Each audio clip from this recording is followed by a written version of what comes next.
والهدف في النهاية مصر.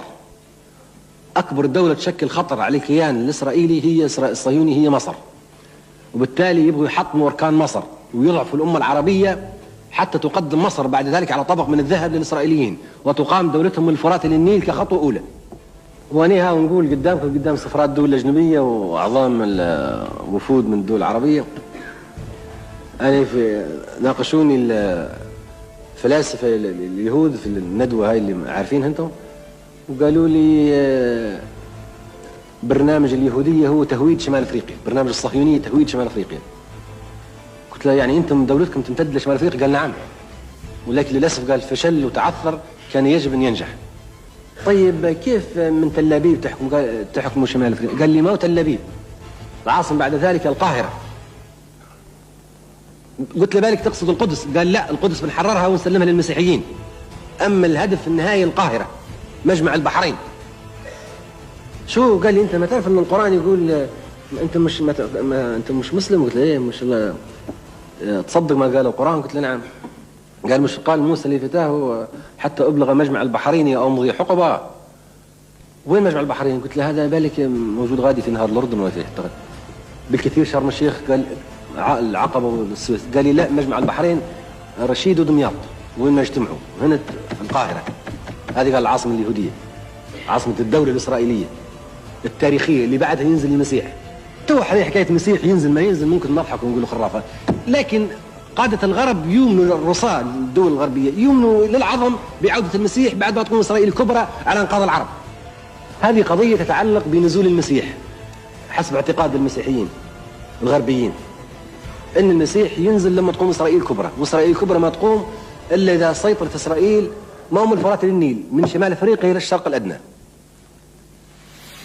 يعني العراق اللي دمروا فيها الآن تمهيد لدخول القوات الإسرائيلية لها، وليبيا تمهيد لدخول القوات الإسرائيلية لشمال أفريقيا،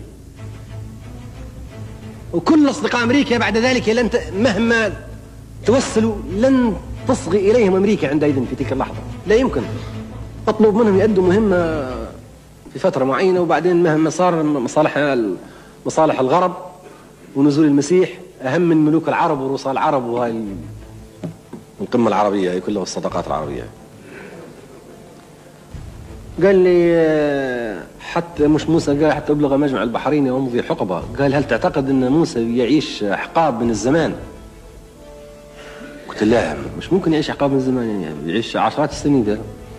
قال لي طيب ما لما يقول أو أمضي حقبة، هل من اللي يمضي حقبة؟ معناها قال لي بني إسرائيل، ما هو موسى.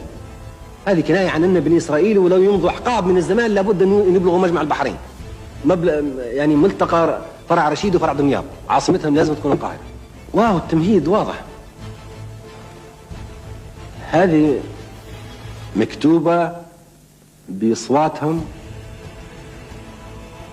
في جلسات حقيقية ما خيالية، حاضرها ريغن وحاضرينها القادة من الغرب، ويتكلموا عن معركة هامرجند، وش اسمها يا نعم نعم مش مجدلون كم انتم عارفينها كويس. هاي المعركة هاي اللي احنا نعتبرها خرافة حتى اسمها ماناش عارفينها، وهم مؤمنين بها إيمان تام ان هذه المعركة ستقع وبعدها يأتي المسيح. وامتى تقع؟ تقع لما تقوم إسرائيل على إنقاذ العرب من شمال أفريقيا للشرق الأدنى.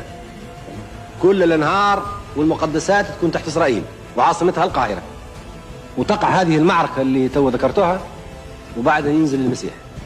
تو احنا مساكين وطيبين نحسابه هذا خراف وما فيش حد يصدقه. لما جابوا لنا الفلاشة من غابات أفريقيا وقالوا هذول من بني إسرائيل، هي في حد يصدق وقاعد يبحث عن الإجناس؟ جاوا الإسرائيليين قالوا لا، هاي قبيلة فلاشة من بني إسرائيل، امشوا لفلسطين أرض الميعاد. الخزر يعني قوم ما لهم علاقة ببني إسرائيل أبدا، جابوهم من روسيا وقالوا لهم اسكنوا تعالوا فلسطين أرض الميعاد. هي ليش قامت الدولة هذه أصلا؟ مش قامت عليه خرافات دينية قديمة إن هذه أرض الميعاد وأنكم أنتم شعب الله المختار؟ احنا نقولوا خراف عام 48.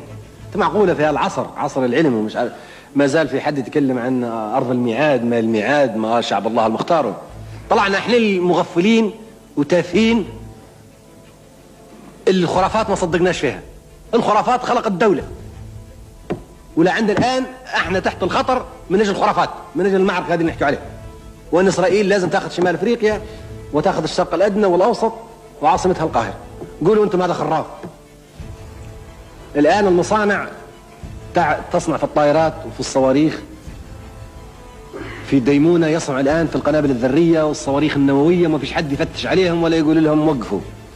ويصنعوا في الأسلحة الكيماوية لإبادة العرب، ويصنعوا في القنابل الجرثومية في مصانع الغرب وفي مصانع الإسرائيليين. المعامل تشتغل ليل نهار لتحقيق الخرافة هذه اللي انتم بتحكوا عليها. قولوا خرافة.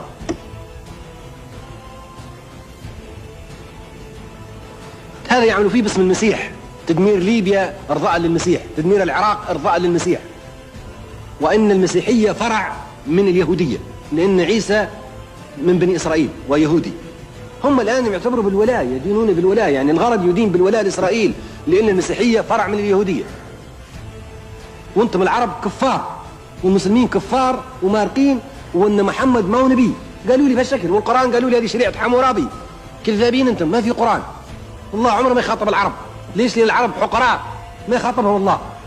الله يخاطب اليهود بس وبني إسرائيل والمسيحيين، لأن العرب فيه موقف عنصري منهم تاريخي، من الأندلس ومن الفتوحات الرومانية ومن الحروب الصليبية ومن الاستعمار الغربي الحديث ومن زرع إسرائيل. هذه كلها مشكلة تراث ثقافي، مشكل عقدة عنصرية عند الغرب. هذه لازم تفهمها الأمة العربية كلها، تفهمها الجماهير العربية.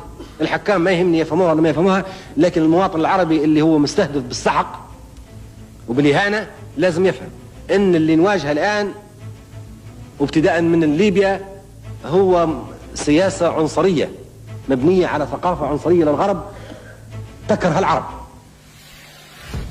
وما يقدروش يقولوا ما فيش ثقافة زي هذه، لأنهم يعترفوا بأن هناك ثقافة عدوانية ضد السامية وتستغلها الصهيونية، وكل واحد تتهم بأنه مضاد للسامية. معناها فيه ثقافة عنصرية تخلق موقف عدائي ضد عنصر معين. هذا يقول لك ضد العنصر السامي. فيه ثقافة غربية عنصرية معادية للعرب، ما فيها شك أبدا.